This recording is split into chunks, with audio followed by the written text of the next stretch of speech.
Marcus Thompson had always considered himself a practical man. At 42, he lived alone in a modest apartment in downtown Seattle, working long hours as an accountant for a mid-sized firm. His life followed a predictable routine that he found comforting.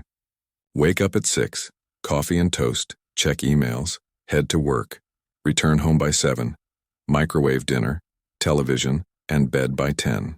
Weekends were for laundry, grocery shopping, and catching up on work he couldn't finish during the week. The idea of owning a pet had never crossed his mind. Animals meant responsibility, mess, and unexpected expenses. They required attention, care, and emotional investment that Marcus simply wasn't prepared to give. His apartment lease technically allowed pets, but he had never considered exercising that option.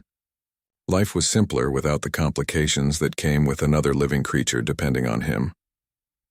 One rainy Thursday evening in October, everything changed. Marcus was walking home from the grocery store, plastic bags cutting into his fingers as he hurried through the drizzle. The streets were mostly empty, with only the occasional car splashing through puddles. As he turned the corner onto his street, he noticed a commotion near the animal shelter 2 blocks from his building. A small crowd had gathered outside the Seattle Animal Rescue Center, and Marcus could hear raised voices even from a distance. His curiosity got the better of him, and he found himself slowing his pace, then stopping completely when he saw what was happening. A young woman in a volunteer vest was trying to coax a medium-sized dog back into the building, while the animal seemed determined to stay exactly where he was. The dog was a mixed breed, probably part golden retriever and part something else that gave him slightly floppy ears and a coat that looked like it had been painted with shades of honey and cream. Despite the rain, he sat perfectly still on the sidewalk, his tail wagging slowly as he watched people walk by. Every few minutes, he would stand up, walk a few steps toward someone passing by, and then return to his spot when they continued on their way. "Come on, buddy," the volunteer was saying, her voice a mixture of patience and frustration. "You can't stay out here in the rain. You're going to get sick." An older man standing nearby explained to his companion that the dog had been doing this for 3 days straight. They bring him inside and somehow he finds a way back out here. Yesterday he squeezed through a gap in the fence. Today he waited by the door until someone opened it and just walked right out. Marcus found himself drawn closer to the scene, setting down his grocery bags to get a better look. The dog was beautiful, with intelligent brown eyes that seemed to be searching for something or someone specific. His fur was damp from the rain, but he didn't seem bothered by it. There was something almost human-like in his expression, a determination that Marcus recognized in himself when he was working on a particularly challenging problem at the office. "Has he been adopted before?" Marcus heard himself asking the volunteer.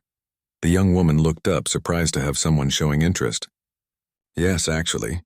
3 times in the past 2 months. But he keeps getting returned. The families say he's too clingy, that he follows them everywhere and won't give them space. The last family brought him back because he wouldn't stop trying to hug their teenage son." Marcus raised an eyebrow. "Hug?" He stands up on his hind legs and puts his front paws around people. "It's actually quite sweet, but some people find it overwhelming. He's been with us for almost 6 months now. His name is Buddy, and he's about 3 years old. We think he might have been abandoned by someone he really loved, because he seems to be looking for that connection again." As if he had heard his name, Buddy turned and looked directly at Marcus. For a moment, time seemed to stop. The dog's eyes met his, and Marcus felt an unexpected jolt of recognition, as if the animal was seeing straight into his soul. Buddy stood up slowly, his tail beginning to wag more enthusiastically, and took a few tentative steps toward Marcus. Marcus instinctively took a step back. "I'm not really a dog person," he said quickly to the volunteer, though his eyes remained fixed on Buddy. "I was just curious about what was happening." Buddy had stopped moving when Marcus stepped back, but he continued to stare at him with an intensity that made Marcus uncomfortable. It was as if the dog was trying to communicate something important, something urgent that Marcus couldn't quite understand. The volunteer smiled knowingly. "That's what they all say at first. But Buddy has pretty good instincts about people. He doesn't react to everyone like this." "Like what?" Marcus asked, though he could feel his resolve weakening as Buddy continued to watch him with those soulful brown eyes. "Like he's found exactly what he's been looking for." Marcus picked up his grocery bags and started walking away, but he could feel Buddy's eyes following him down the street. When he reached his apartment building and looked back, the dog was still sitting in the same spot. But now he was facing Marcus's direction instead of watching the random passers-by.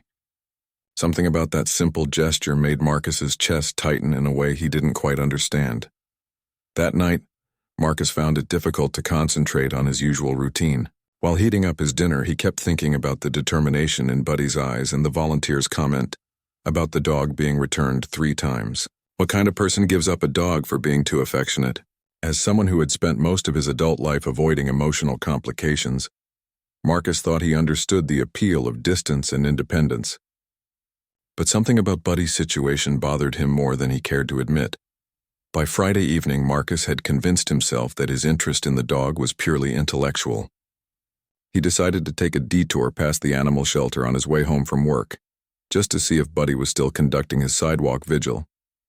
Sure enough, there was the dog, sitting in exactly the same spot as the day before.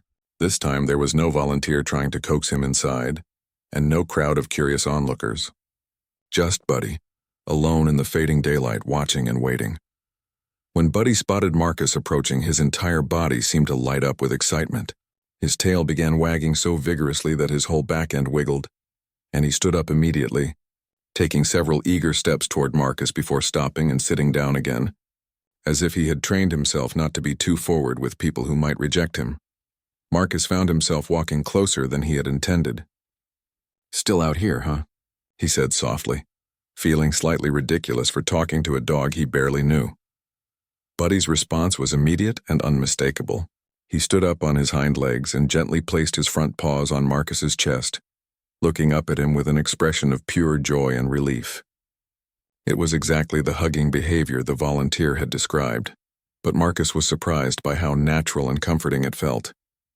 The dog's weight was warm and solid against him, and for just a moment, Marcus allowed himself to rest one hand on Buddy's back. The contact lasted only a few seconds before Marcus gently stepped back, causing Buddy to return to all 4 paws. But the dog continued to stare at him with an intensity that made Marcus feel like he was being evaluated for something important.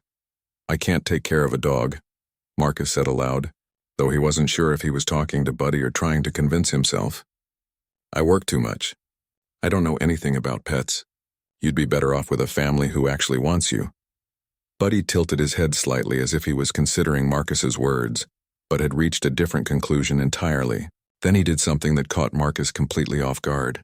The dog walked over to where Marcus had been standing the day before, sat down in that exact spot, and looked back at Marcus expectantly, as if he was saying, "This is where you were yesterday, and this is where I'll wait for you to come back." The realization hit Marcus like a physical blow. Buddy hadn't been sitting outside the shelter randomly hoping someone would want him. He had been waiting specifically for Marcus to return. Somehow, in their brief encounter the previous day, the dog had decided that Marcus was the person he had been searching for. Marcus stood there for several long minutes, feeling the weight of Buddy's unwavering gaze and grappling with emotions he had spent years learning to suppress. Part of him wanted to turn around and walk away, to return to his predictable, uncomplicated life, where no one depended on him for anything beyond his professional responsibilities. But another part of him, a part he had thought was long dormant, was responding to the pure, uncomplicated love shining in Buddy's eyes. As the streetlights began to flicker on, and the temperature started to drop, Marcus made a decision that surprised even him. Instead of walking away, he approached the shelter's front door. A different volunteer was working the evening shift, a middle-aged man with kind eyes who looked up hopefully when Marcus entered. "I'd like to know more about the dog that's been sitting outside," Marcus said, his voice sounding strange to his own ears. "Buddy," the volunteer's face brightened immediately. "Are you interested in adoption? Because I have to tell you, that dog has been nothing but heartbreak for everyone involved. We've never seen anything like it. He's a wonderful animal, perfectly healthy, great temperament, but he keeps getting returned. The staff has gotten pretty attached to him. But we're running out of options." Marcus looked through the front window at Buddy, who had moved closer to the building and was now sitting directly in front of the door, as if he knew exactly what was happening inside. "What happens if he doesn't get adopted?" The volunteer's expression grew somber. "We're a no-kill shelter, so he'll stay with us as long as necessary. But it's not fair to him. living in a kennel when what he clearly wants is a home and a person to love. Some dogs are content with shelter life, but Buddy isn't one of them. He needs a connection. Marcus felt something shift inside his chest, a loosening of the careful control he had maintained over his emotions for so many years. Through the window, he could see Buddy's breath forming small clouds in the cooling air. But the dog remained perfectly still, patient and hopeful, and absolutely determined to wait for as long as it took. What would I need to do?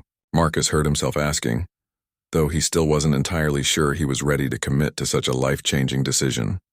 The adoption process took 3 days to complete, involving paperwork, a home visit, and several conversations about pet care that left Marcus feeling overwhelmed and underprepared. During those 3 days, he found himself stopping by the shelter each evening after work, ostensibly to check on the progress of his application, but really to see if Buddy was still maintaining his sidewalk vigil. Each evening, the dog was there, and each evening Buddy would perform his gentle hugging ritual, standing on his hind legs and placing his paws on Marcus's chest as if to say, "I'm still here, and I'm still choosing you." The consistency of this behavior began to work its way into Marcus's heart in a way that surprised him. He had never experienced such unconditional acceptance from another living being. On Monday evening, the shelter called to say his application had been approved. Marcus could pick up Buddy any time during business hours. As he hung up the phone, Marcus realized his hands were shaking slightly. He was about to become responsible for another life, something he had avoided for 42 years. What if he was terrible at it? What if Buddy realized he had made a mistake and wanted to go back to the shelter? Tuesday after work, Marcus walked into the Seattle Animal Rescue Center as a soon-to-be pet owner. The volunteer who had processed his paperwork, a cheerful woman named Sarah, had Buddy ready to go. The dog was wearing a new collar and leash, and his coat had been brushed until it gleamed. But it was Buddy's expression that stopped Marcus in his tracks. The dog's entire face seemed to be glowing with anticipation and joy, as if he had known all along that this moment would come. When Buddy saw Marcus enter the main area, he began vibrating with excitement, his tail wagging so hard that his whole body swayed back and forth. But he didn't pull on the leash or jump around frantically.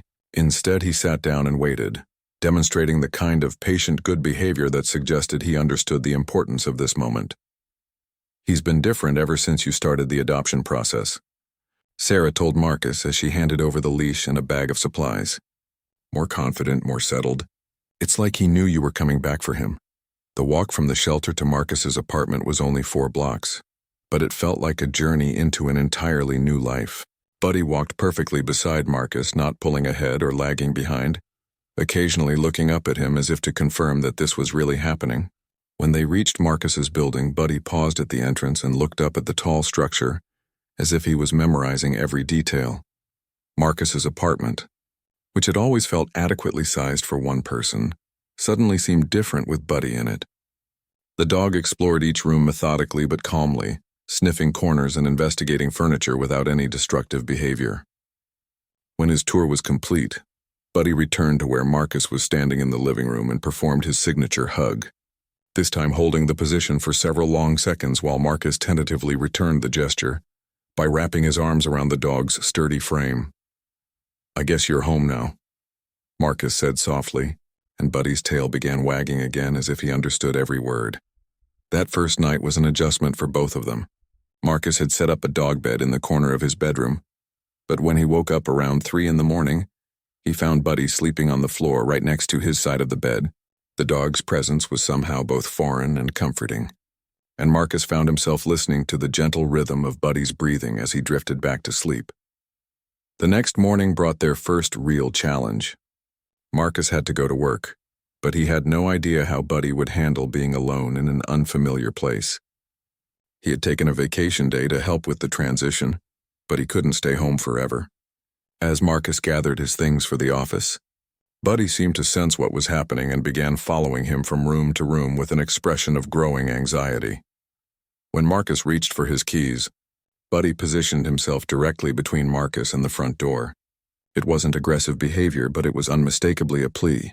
The dog looked up at him with those expressive brown eyes and performed a modified version of his hug, placing just one paw on Marcus's leg, as if he was asking for reassurance that Marcus would come back. Marcus knelt down to Buddy's level and found himself speaking in a gentle tone he rarely used with anyone. "I have to go to work, but I promise I'll come back. This is your home now, and I'm not going anywhere." He wasn't sure if dogs could understand promises, but something in his voice seemed to reach Buddy. The dog stepped aside and allowed Marcus to leave, though he pressed his nose against the front window to watch Marcus walk down the street. All day at work, Marcus found himself distracted by thoughts of Buddy alone in the apartment. Was he destroying furniture? Was he crying? Was he already regretting his choice to trust another human who might abandon him? By lunchtime, Marcus had convinced himself that coming home to find his apartment in ruins and his new companion traumatized. But when Marcus opened his apartment door that evening, he found Buddy sitting calmly in the living room, surrounded by the same furniture and belongings that had been there that morning. Nothing was chewed, nothing was knocked over, and nothing was missing. Buddy had simply waited, just as he had waited on the sidewalk outside the shelter. The reunion was everything Marcus hadn't known he needed. Buddy's entire body seemed to light up with joy, and his enthusiastic greeting made Marcus feel more welcome in his own home than he had felt in years. As Buddy performed his evening hug ritual, Marcus realized that something fundamental had shifted in his life. For the first time in longer than he could remember, someone was genuinely happy to see him come home. The first month of living with Buddy transformed Marcus's life in ways he never could have anticipated. His rigid routine, which had once provided comfort through its predictability, began to soften around the edges to accommodate his new companion's needs. Morning walks became a necessity, but Marcus discovered he actually enjoyed the quiet time before the city fully woke up. Watching Buddy investigate every interesting smell and greeting other early morning dog walkers with friendly tail wags. Buddy's hugging behavior continued to be his most distinctive characteristic, but Marcus began to understand the subtle variations in these embraces. There was the morning hug, full of sleepy contentment and gratitude for another day together. The evening reunion hug was always the most enthusiastic, with Buddy's entire body expressing joy at Marcus's return. But there were also comfort hugs when Buddy seemed to sense that Marcus was having a difficult day at work, and these were gentler, more sustained, as if the dog was offering emotional support. Marcus's co-workers began to notice changes in him. Rebecca from the adjacent cubicle commented that he seemed more relaxed, less rigid in his approach to deadline pressures. During lunch breaks, instead of working through his meal at his desk, Marcus found himself calling to check on Buddy, or researching dog training techniques on his phone. His conversations with colleagues shifted from purely work-related topics to include amusing stories about Buddy's latest adventures or his progress in learning new commands. The transformation wasn't entirely smooth. There were challenges that tested both Marcus's patience and Buddy's adaptability. The dog's previous experiences with abandonment had left him with some separation anxiety that manifested in subtle ways. He never destroyed anything or caused obvious problems, but Marcus could tell that each departure was stressful for Buddy. The dog would follow Marcus to the door each morning and perform an increasingly urgent series of hugs, as if he was trying to prevent another abandonment through the sheer force of his affection. To address this, Marcus began establishing more elaborate goodbye rituals. He would spend several minutes each morning reassuring Buddy, giving him a special treat that was only for departure times, and always using the same phrase, "I'll be back," and "This is your home." Over time, Buddy began to relax during these partings, though he never stopped watching from the window until Marcus disappeared from view. The real test of their developing bond came during Marcus's first business trip since the adoption. He had to attend a 3-day conference in Portland, and leaving Buddy for that long felt almost impossible. Marcus arranged for a professional pet sitter to stay at his apartment, a kind woman named Elena, who came highly recommended and spent an hour getting to know Buddy before Marcus left. On the morning of his departure, Buddy seemed to sense that this goodbye was different from their usual routine. Instead of his normal farewell hug, the dog pressed his entire body against Marcus's legs and looked up at him with an expression of pure worry. Marcus found himself kneeling on the floor, holding Buddy close and making promises he hoped he could keep. "I know this is scary," Marcus whispered into Buddy's soft fur, "but I promise I'm coming back. Elena is going to take good care of you, and I'll be home Sunday evening." The 3 days in Portland felt like the longest of Marcus's life. He called Elena twice each day for updates, and her reports were consistently positive. Buddy was eating well, going on his walks, and seemed to be handling the separation better than expected. But Elena also mentioned that the dog spent most of his time lying by the front door, and that he had started sleeping on Marcus's side of the bed. When Marcus finally returned Sunday evening, the reunion was unlike anything he had ever experienced. Buddy didn't just perform his usual hug. He seemed to want to climb inside Marcus's skin and never let go. The dog's joy was so pure and overwhelming that Marcus found himself getting emotional in a way that surprised him. He realized that he had missed Buddy just as much as Buddy had missed him, and that somewhere along the way, this relationship had become the most important thing in his life. But it was, during the 4th month of their life together, that Marcus truly understood the depth of Buddy's loyalty and the healing power of unconditional love. Marcus came down with a severe case of the flu that left him bedridden for nearly a week. He was too sick to take Buddy on proper walks, barely able to manage feeding him, and worried that his illness would disrupt the routine that had become so important to both of them. Buddy's response to Marcus's illness revealed new depths to his character. Instead of becoming restless or demanding attention, the dog appointed himself as Marcus's caretaker. He rarely left Marcus's side, positioning himself on the floor next to the bed where he could monitor his human's condition.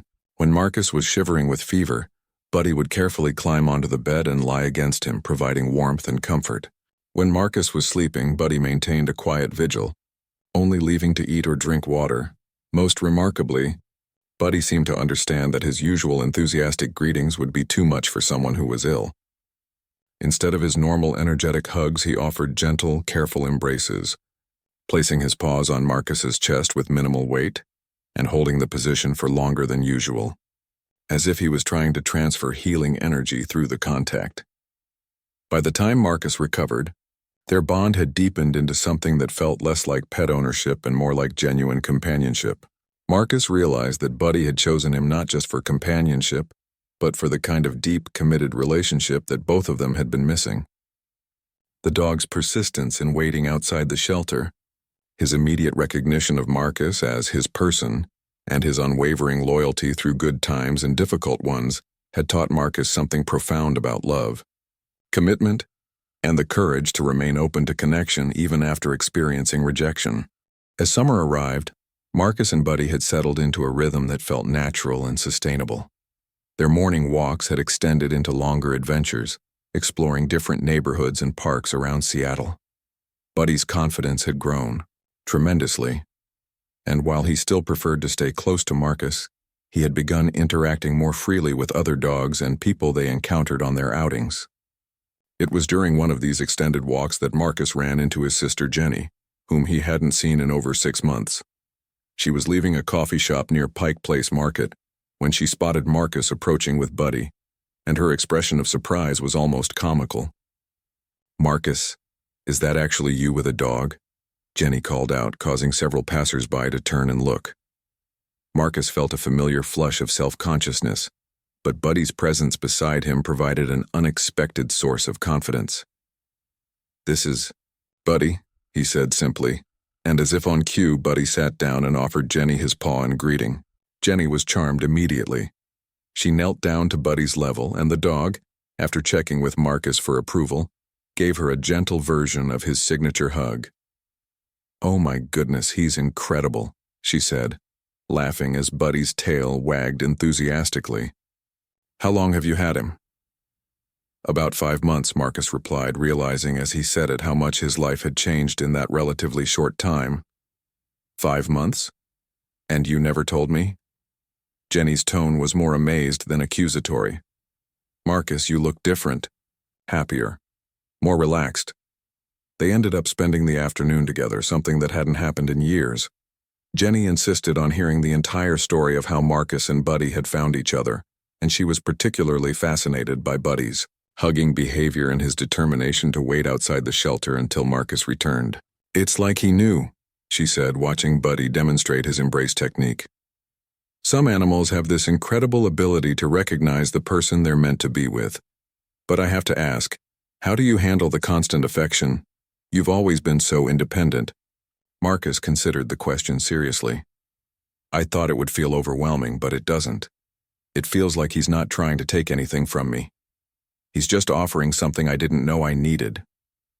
This conversation with Jenny marked a turning point in how Marcus understood his relationship with Buddy. He began to see that Buddy's persistence and affection weren't just about the dog's needs, but about Buddy's remarkable ability to recognize and nurture something in Marcus that had been dormant for years. Word of Buddy's unique personality began to spread through Marcus's extended social circle. Jenny told their parents, who insisted on meeting the dog that had transformed their usually solitary son. Marcus's co-workers asked to see photos and requested updates on Buddy's latest adventures. Even Mrs. Chen, the elderly woman who lived across the hall and had barely spoken to Marcus in 3 years, began stopping to chat whenever she saw them in the building's hallway. But it was Buddy's effect on children that truly amazed Marcus. During their weekend walks, kids would often ask to pet Buddy, and the dog seemed to have an intuitive understanding of how to interact with them. His hugs became gentler and more careful, and he would sit perfectly still while small hands explored his soft fur.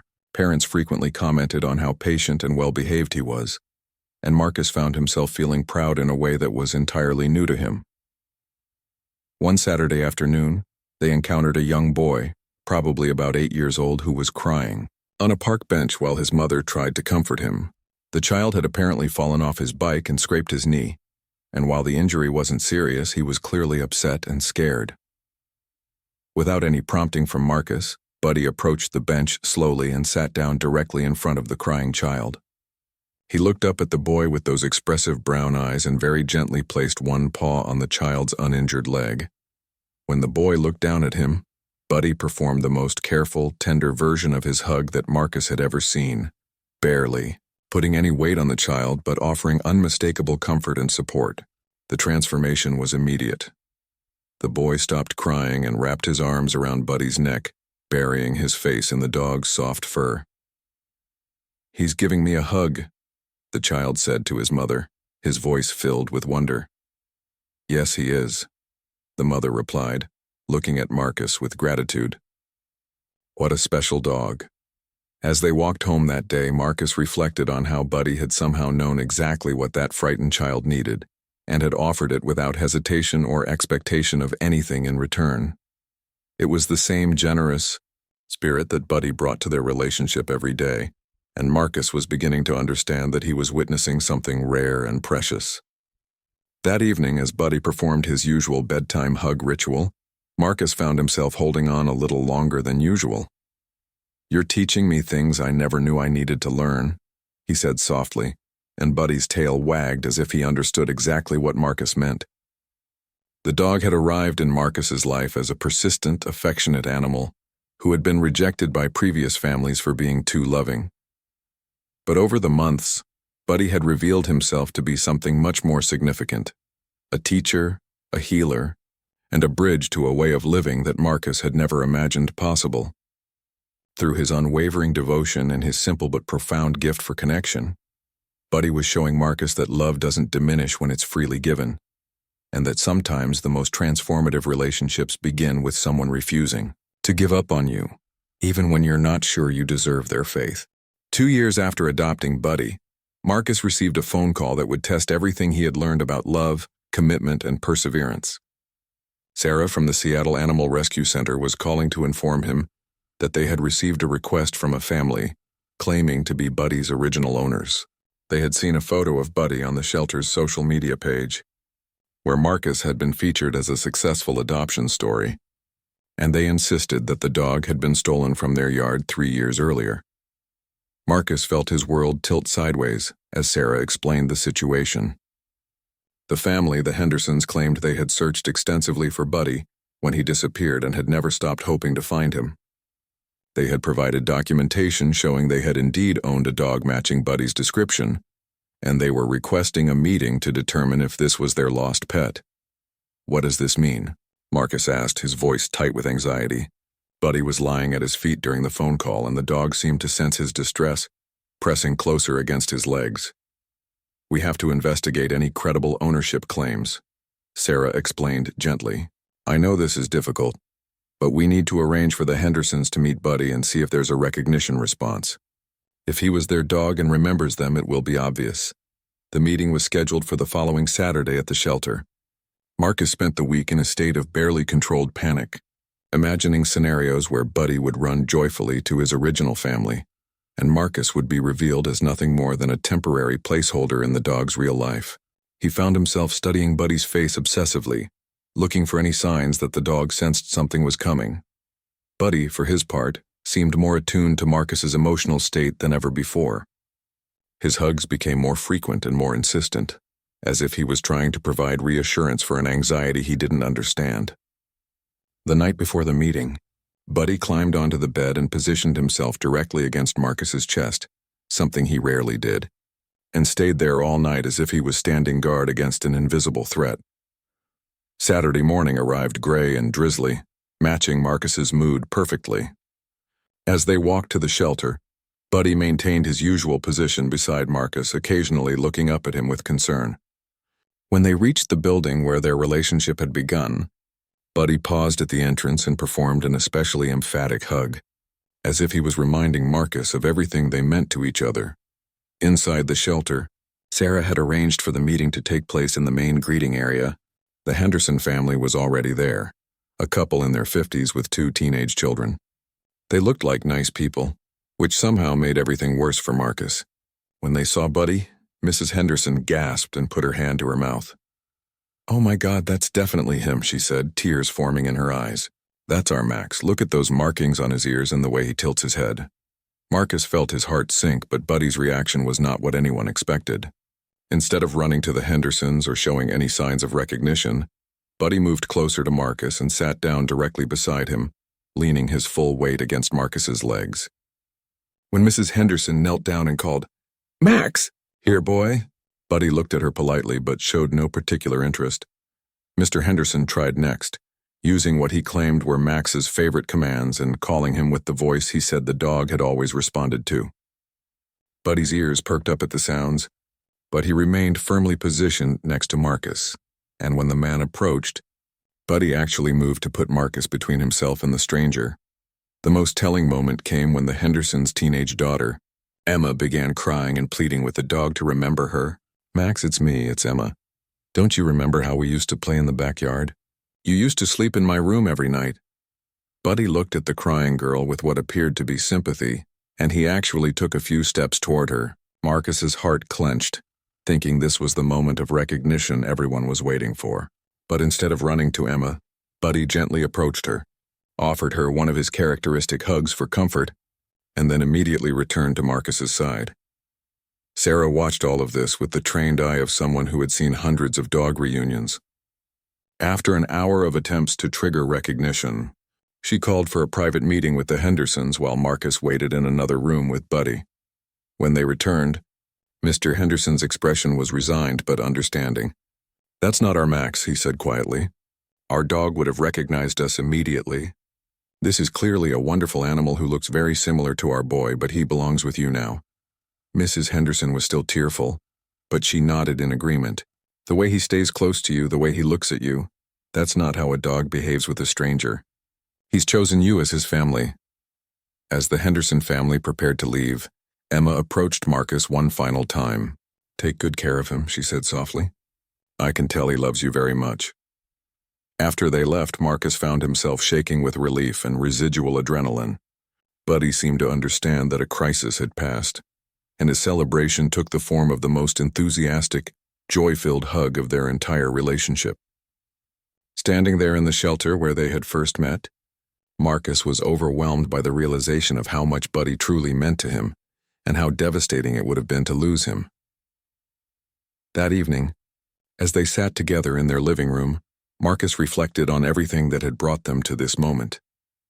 Buddy had come into his life as a dog that wouldn't quit hugging, an animal whose previous families had found his affection overwhelming and returned him to the shelter 3 times. But Marcus now understood that Buddy's persistent love wasn't a flaw to be corrected, or a burden to be endured. It was a gift that had transformed both of their lives in ways neither of them could have anticipated. The experience with the Henderson family had clarified something important for Marcus. Buddy's loyalty wasn't based on dependency or confusion about where he belonged. The dog had made a conscious choice to build his life around Marcus, just as Marcus had gradually opened his heart to accept and return Buddy's unwavering devotion. 3 years after that first encounter outside the shelter, Marcus's life bore little resemblance to the isolated, routine-driven existence he had once maintained. His apartment was filled with dog toys, his weekends included hiking adventures and trips to the dog park, and his social circle had expanded to include fellow dog owners, neighbors who stopped to chat during walks, and even some of Buddy's favorite humans from their regular routes around the city. Marcus had also begun volunteering at the Seattle Animal Rescue Center, helping to socialize dogs who were struggling with the transition from abandonment to shelter life. Buddy often accompanied him on these visits, and his gentle presence seemed to comfort animals who were experiencing their own fears about trust and attachment. The shelter staff frequently commented on how Buddy had become something of a therapy dog, offering his signature hugs to both animals and humans who needed reassurance. But perhaps the most significant change was in Marcus himself. The man who had once avoided emotional connection out of fear and self-protection had learned to embrace vulnerability as a source of strength. Buddy's refusal to be discouraged by rejection, his patience in waiting for the right person, and his generous spirit in offering love without guarantees had taught Marcus that meaningful relationships require courage, persistence, and faith. On quiet evenings when they settled into their familiar routine, Marcus would often think about the volunteer's words from that first night. He's looking for that connection. Buddy had indeed been searching for something specific, but Marcus now realized that he had been searching too without even knowing it. They had found in each other the missing piece that made their individual lives complete.